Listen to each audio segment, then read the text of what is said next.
ಶ್ವಾಸಕೋಶ ಸಮಸ್ಯೆಯಿಂದ ಬಳಲ್ತಾ ಇದ್ದಂತಹ ಸಚಿವ ಹಾಗೂ ಚಿತ್ರದುರ್ಗದ ಉಸ್ತುವಾರಿ ಸಚಿವರಾಗಿದ್ದಂತಹ ಡಿ ಸುಧಾಕರ್ ಅವರು ಸಾವನ್ನಪ್ಪಿದ್ದಾರೆ. ಇಂದು ಮುಂಜಾನೆ 3:15ರ ಸುಮಾರಿಗೆ ಬೆಂಗಳೂರಿನ ಕಿಮ್ಸ್ ಆಸ್ಪತ್ರೆಯಲ್ಲಿ ಕೊನೆಯುಸಿರೆಳೆದಿದ್ದಾರೆ. ಮೊಣಕಾಲಿನ ಶಸ್ತ್ರಚಿಕಿತ್ಸೆಗೆ ಅಂತ ಮೊದಲು ಬೆಂಗಳೂರಿನ ಕಿಮ್ಸ್ ಆಸ್ಪತ್ರೆಗೆ ದಾಖಲಾಗಿದ್ರು. ಆದರೆ ಶಸ್ತ್ರಚಿಕಿತ್ಸೆ ಆದ ನಂತರ ಅವರಿಗೆ ಶ್ವಾಸಕೋಶದಲ್ಲಿ ಸೋಂಕು ಕಾಣಿಸಿಕೊಂಡಿತ್ತು. ಹಾಗಾಗಿ ಕಳೆದ 1 ತಿಂಗಳಿನಿಂದ ಬೆಂಗಳೂರಿನ ಕಿಮ್ಸ್ ಆಸ್ಪತ್ರೆಯಲ್ಲಿ ಅವರು ಚಿಕಿತ್ಸೆಯನ್ನ ಪಡೆದುಕೊಳ್ತಾ ಇದ್ರು. ಇನ್ನು ಅವರಿಗೆ ಶ್ವಾಸಕೋಶದ ಸೋಂಕು ಕಾಣಿಸಿಕೊಂಡಂತಹ ಸಂದರ್ಭದಲ್ಲಿ ಅವರನ್ನ ತೀವ್ರ ನಿಗಾ ಘಟಕ ಐಸಿಯುನಲ್ಲಿಟ್ಟು ಅವರಿಗೆ ಚಿಕಿತ್ಸೆಯನ್ನ ನೀಡಲಾಗ್ತಾ ಇತ್ತು. ಆದರೆ ಚಿಕಿತ್ಸೆ ಫಲಕಾರಿಯಾಗದೆ ಸಚಿವ ಡಿ ಸುಧಾಕರ್ ಸಾವನ್ನಪ್ಪಿದ್ದಾರೆ. ಇನ್ನು 4 ಬಾರಿ ಶಾಸಕರಾಗಿ ಹಾಗೂ 2 ಬಾರಿ ಸಚಿವರಾಗಿ ಇವರು ಸೇವೆಯನ್ನ ಸಲ್ಲಿಸಿದ್ದಾರೆ. ಕಾಂಗ್ರೆಸ್ ಪಕ್ಷದಿಂದಲೇ 3 ಬಾರಿ ಶಾಸಕರಾಗಿ ಇವರು ಆಯ್ಕೆಯಾಗಿದ್ದಾರೆ. ಜೊತೆಗೆ ಬಿಜೆಪಿ ಸರ್ಕಾರದಲ್ಲೂ ಕೂಡ 1 ಬಾರಿ ಇವರು ಸಚಿವರಾಗಿ ಕಾರ್ಯನಿರ್ವಹಿಸಿದ್ದು, ಪ್ರಸ್ತುತ ಕಾಂಗ್ರೆಸ್ ಸರ್ಕಾರದಲ್ಲಿ ಕೂಡ ಸಚಿವರಾಗಿದ್ದರು.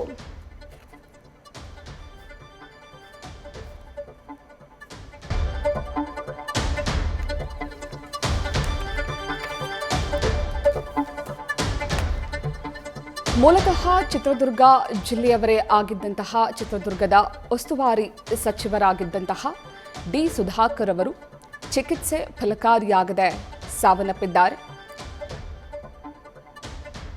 ಇವರ ತಂದೆ ಬಿಸ್ನೆಸ್ ಮನ್ ಆಗಿದ್ರು. ಇನ್ನು ಜೈನ ಸಮುದಾಯದವರು ಇವರು. ಸುಮಾರು 62 ವರ್ಷ ವಯಸ್ಸಾಗಿತ್ತು.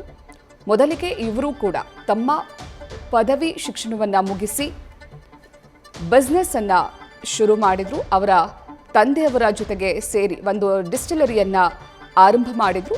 ಆದರೆ ಇವರ ಚಿಕ್ಕಪ್ಪ ರಾಜಕೀಯದಲ್ಲಿ ಸಕ್ರಿಯರಾಗಿದ್ರು. ಅವರು ಕೂಡ 2 ಬಾರಿ ಶಾಸಕರಾಗಿದ್ರು. ಚಳ್ಳಕೆರೆಯಲ್ಲೇ 2 ಬಾರಿ ಶಾಸಕರಾಗಿದ್ರು. ಎನ್ ಜಯಣ್ಣ ಅವರು 1978 ಹಾಗೂ 1989ರಲ್ಲಿ ಚಳ್ಳಕೆರೆಯನ್ನ ಪ್ರತಿನಿಧಿಸಿದ್ರು, ಶಾಸಕರಾಗಿದ್ರು. ಆ ಸಂದರ್ಭದಲ್ಲಿ ಅವರ ಚಿಕ್ಕಪ್ಪನವರ ಎಲ್ಲ ರಾಜಕೀಯ ಕೆಲಸಗಳನ್ನ ಇವರೇ ನೋಡ್ಕೊಳ್ತಾ ಇದ್ರು, ಇವರೇ ಮುಂದಾಳತ್ವವನ್ನ ವಹಿಸ್ಕೊಂಡಿದ್ರು. ಅದಾದ ನಂತರ ಇವ್ರಿಗೂ ಕೂಡ ರಾಜಕೀಯದ ಬಗ್ಗೆ ಒಲವು ಮೂಡಿತ್ತು. ಹಾಗಾಗಿ ಕಾಂಗ್ರೆಸ್ ಪಕ್ಷದಲ್ಲಿ ಸಕ್ರಿಯರಾಗಿದ್ರು. ಕಾಂಗ್ರೆಸ್ ಪಕ್ಷದಲ್ಲಿ ಸಕ್ರಿಯರಾಗಿ ಕಾಣಿಸ್ಕೊಂಡಿದ್ರು. ಜನರ ಜೊತೆ ಒಳ್ಳೆ ಒಡನಾಟವನ್ನ ಹೊಂದಿದ್ರು. ಅದಾದ ನಂತರ ಅವರು 2004ರಲ್ಲಿ ಮೊದಲ ಬಾರಿಗೆ ಚಳ್ಳಕೆರೆಯಲ್ಲಿ ಸ್ಪರ್ಧಿಸಿದ್ರು. ಆಗಲೇ ನ್ಯೂಸ್ ಫಸ್ಟ್ ಜೊತೆ ಮಾತನಾಡುವಂತಹ ಸಂದರ್ಭದಲ್ಲಿ ಪರಿಷತ್ ವಿಪಕ್ಷ ನಾಯಕ ಚಲುವಾದಿ ನಾರಾಯಣಸ್ವಾಮಿ ಅವರು ಹೇಳ್ತಾ ಇದ್ರು, ಅಂದರೆ ಅವರ ಸಮುದಾಯದ ಜನ ಬಹಳ ಕಮ್ಮಿ ಇರುವಂತಹ ಕ್ಷೇತ್ರ ಅದು. ಆ ಕ್ಷೇತ್ರದಲ್ಲೇ ಸ್ಪರ್ಧಿಸಿ ಮೊದಲ ಬಾರಿ ಸ್ಪರ್ಧಿಸಿದಾಗಲೇ ಅವರು ಗೆಲುವನ್ನು ಸಾಧಿಸಿದ್ರು ಅಂತ. ಮೊದಲ ಬಾರಿಗೆ ಚುನಾವಣೆಯಲ್ಲಿ ಸ್ಪರ್ಧಿಸಿದಂತಹ ಸಂದರ್ಭದಲ್ಲಿ 2004ರಲ್ಲಿ ಆಗಲೇ ಅವರು ಗೆಲುವನ್ನು ಸಾಧಿಸಿದ್ರು. ಸುಮಾರು 16,000 ಮತಗಳ ಅಂತರದಿಂದ ಅವರು ಗೆಲುವನ್ನು ಸಾಧಿಸಿದ್ರು. 2004ರ ನಂತರ 2008ರಲ್ಲಿ ಅವರು ಪಕ್ಷೇತರ ಅಭ್ಯರ್ಥಿಯಾಗಿ ಸ್ಪರ್ಧಿಸಬೇಕಾಯಿತು. ಯಾಕಂದರೆ ಚಳ್ಳಕೆರೆ ಕ್ಷೇತ್ರ ಮೀಸಲು ಕ್ಷೇತ್ರ ಆಯಿತು, ST ಮೀಸಲು ಕ್ಷೇತ್ರ ಆಯಿತು. ಹಾಗಾಗಿ ಇವರು ಪಕ್ಷೇತರ ಅಭ್ಯರ್ಥಿಯಾಗಿ ಸ್ಪರ್ಧಿಸೋದಕ್ಕೆ ನಿರ್ಧರಿಸಿ ಹಿರಿಯೂರಿನಲ್ಲಿ ಸ್ಪರ್ಧಿಸಿದ್ರು. ಹಿರಿಯೂರಿನಲ್ಲಿ ಸ್ಪರ್ಧಿಸಿ ಶಾಸಕರಾಗಿ ಆಯ್ಕೆಯಾದರು. ಆಗ 2008ರ ಸಮಯದಲ್ಲಿ ಬಿಜೆಪಿ ಸರ್ಕಾರ ಬಹುಮತವನ್ನು ಪಡೆದುಕೊಂಡಿರಲಿಲ್ಲ. ಆ ಸಂದರ್ಭದಲ್ಲಿ ಪಕ್ಷೇತರ ಅಭ್ಯರ್ಥಿಯಾಗಿ ಸ್ಪರ್ಧಿಸಿದಂತಹ ಡಿ ಸುಧಾಕರ್ ಅವರು ಬಿಜೆಪಿ ಪಕ್ಷಕ್ಕೆ ತಮ್ಮ ಬೆಂಬಲವನ್ನು ಸೂಚಿಸಿದರು. ಆ ಸಂದರ್ಭದಲ್ಲಿ ಯಡಿಯೂರಪ್ಪ ಮುಖ್ಯಮಂತ್ರಿಗಳಾಗಿದ್ದಂತಹ ಸಂದರ್ಭದಲ್ಲಿ ಅವರ ಸರ್ಕಾರದಲ್ಲಿ ಸಚಿವರಾಗಿ ಇವರು ಕಾರ್ಯನಿರ್ವಹಿಸಿದ್ದಾರೆ. ಅದಾದ ನಂತರ ಮತ್ತೆ ಅವರು ಕಾಂಗ್ರೆಸ್ ಕಡೆ ಮುಖ ಮಾಡಿದ್ರು. ಮತ್ತೆ ಕಾಂಗ್ರೆಸ್ನಲ್ಲಿ ಸ್ಪರ್ಧಿಸಿ ಶಾಸಕರಾಗಿ ಆಯ್ಕೆಯಾಗಿದ್ರು. 2013ರಲ್ಲಿ ಮತ್ತೆ ಅವರು ಕಾಂಗ್ರೆಸ್ ಪಕ್ಷದಿಂದ ಶಾಸಕರಾಗಿ ಆಯ್ಕೆಯಾಗಿದ್ರು. ಇನ್ನು 2008ರಲ್ಲಿ ಬಿಜೆಪಿಗೆ ಪಕ್ಷೇತರ ಅಭ್ಯರ್ಥಿಯಾಗಿ ತಮ್ಮ ಬೆಂಬಲವನ್ನು ಸೂಚಿಸಿದಂತಹ ಸಂದರ್ಭದಲ್ಲಿ ಬಿಜೆಪಿ ಸರ್ಕಾರದಲ್ಲಿ ಸಮಾಜ ಕಲ್ಯಾಣ ಇಲಾಖೆಯ ಸಚಿವರಾಗಿ ಅವರು ಸೇವೆಯನ್ನು ಸಲ್ಲಿಸಿದರು. ಅದಾದ ನಂತರ ಮತ್ತೆ 2013ರಲ್ಲಿ ಕಾಂಗ್ರೆಸ್ ಪಕ್ಷಕ್ಕೆ ಸೇರ್ಪಡೆಯಾದರು. ಆ ಸಂದರ್ಭದಲ್ಲಿ 2013ರಲ್ಲಿ ವಾಪಸ್ ಕಾಂಗ್ರೆಸ್ ಪಕ್ಷಕ್ಕೆ ಬಂದಂತಹ ಸಂದರ್ಭದಲ್ಲಿ ಇವ್ರಿಗೆ ಟಿಕೆಟನ್ನು ತಪ್ಪಿಸೋದಕ್ಕೆ ಸಾಕಷ್ಟು ಜನ ಪ್ರಯತ್ನವನ್ನು ಪಟ್ಟಿದ್ರು.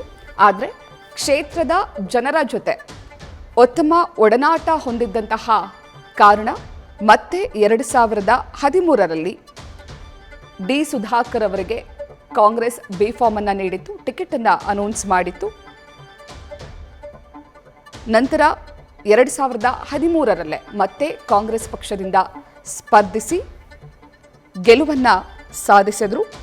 ಇನ್ನು ಶಾಸಕರಾಗಿ ಸಚಿವರಾಗಿ ಅಷ್ಟೇ ಅಲ್ಲದೆ ಚಿತ್ರದುರ್ಗ ಜಿಲ್ಲಾ ಡಿಸಿಸಿ ಬ್ಯಾಂಕ್ ಅಧ್ಯಕ್ಷರಾಗಿಯೂ ಕೂಡ ಕಾರ್ಯನಿರ್ವಹಿಸಿದ್ದಾರೆ. ಅದಾದ ನಂತರ ಮತ್ತೆ 2023ರಲ್ಲಿ ಸ್ಪರ್ಧಿಸಿ ಗೆಲುವನ್ನು ಸಾಧಿಸಿದ್ದು ಕಾಂಗ್ರೆಸ್ ಸರ್ಕಾರದಲ್ಲಿ ಸಚಿವರಾಗಿ ಕಾರ್ಯನಿರ್ವಹಿಸ್ತಾ ಇದ್ರು. ಆದರೆ ಇಂದು ಮುಂಜಾನೆ ಚಿಕಿತ್ಸೆ ಫಲಕಾರಿಯಾಗದೆ ಡಿ ಸುಧಾಕರ್ ಅವರು ಸಾವನ್ನಪ್ಪಿದ್ದಾರೆ. ಇನ್ನು ಅವರ ಅಂತಿಮ ದರ್ಶನದ ವ್ಯವಸ್ಥೆಗಳನ್ನು ಮಾಡಿಕೊಳ್ಳಲಾಗ್ತಾ ಇದೆ. ಸದ್ಯ ಅಂತಿಮ ದರ್ಶನದ ವ್ಯವಸ್ಥೆಗಳ ಬಗ್ಗೆ ಕುಟುಂಬಸ್ಥರು ಚರ್ಚಿಸ್ತಾ ಇದ್ದು ಶೀಘ್ರವೇ ಆ ಬಗ್ಗೆ ಮಾಹಿತಿಯನ್ನು ಕೂಡ ನೀಡಲಾಗುತ್ತೆ.